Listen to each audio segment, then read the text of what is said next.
62 സങ്കീർത്തനം.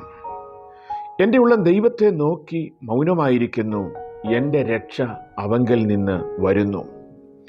അവൻ തന്നെ എൻ്റെ പാറയും എൻ്റെ രക്ഷയും ആകുന്നു, എൻ്റെ ഗോപുരം അവൻ തന്നെ, ഞാനേറെ കുലുങ്ങുകയില്ല.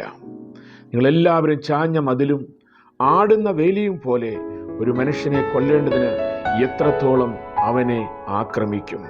അവൻ്റെ പദവിയിൽ നിന്ന് അവനെ തള്ളിയിടുവാൻ അത്രേ അവർ നിരൂപിക്കുന്നത്. അവർ ഭോഷ്കിൽ ഇഷ്ടപ്പെടുന്നു, വായ് കൊണ്ട് അവർ അനുഗ്രഹിക്കുന്നു, എങ്കിലും ഉള്ളം കൊണ്ട് അവർ ശപിക്കുന്നു.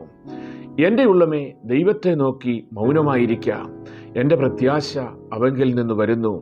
അവൻ തന്നെ എൻ്റെ പാറയും എൻ്റെ രക്ഷയും ആകുന്നു. എൻ്റെ ഗോപുരം അവൻ തന്നെ, ഞാൻ കുലുങ്ങുകയില്ല. എൻ്റെ രക്ഷയും എൻ്റെ മഹിമയും ദൈവത്തിൻ്റെ പക്കലാകുന്നു. എൻ്റെ ഉറപ്പുള്ള പാറയും എൻ്റെ സങ്കേതവും ദൈവത്തിങ്കലാകുന്നു.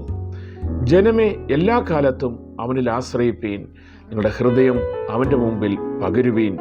ദൈവം നമുക്ക് സങ്കേതമാകുന്നു. സാമാന്യജനം ഒരു ശ്വാസവും ശ്രേഷ്ഠജനം ഒരു ഫോഷ്കുമത്രേ. തുലാസിൻ്റെ തട്ടിൽ അവർ പൊങ്ങിപ്പോകും. അവർ ആകപ്പാടെ ഒരു ശ്വാസത്തേക്കാൾ ലഘുവാകുന്നു. പീഡനത്തിൽ ആശ്രയിക്കരുത്, കവർച്ചയിൽ മയങ്ങിപ്പോകരുത്. സമ്പത്ത് വർദ്ധിച്ചാൽ അതിൽ മനസ്സ് വയ്ക്കരുത്. ബലം ദൈവത്തിനുള്ളെന്ന് ദൈവം ഒരിക്കൽ അരുളി ചെയ്തു, ഞാൻ 2 പ്രാവശ്യം കേട്ടുമിരിക്കുന്നു. കർത്താവേ, ദൈവം നിനക്കുള്ളതാകുന്നു. ഓരോരുത്തന് അവനവൻ്റെ പ്രവൃത്തിക്ക് തക്കവണ്ണം പകരം നൽകുന്നു.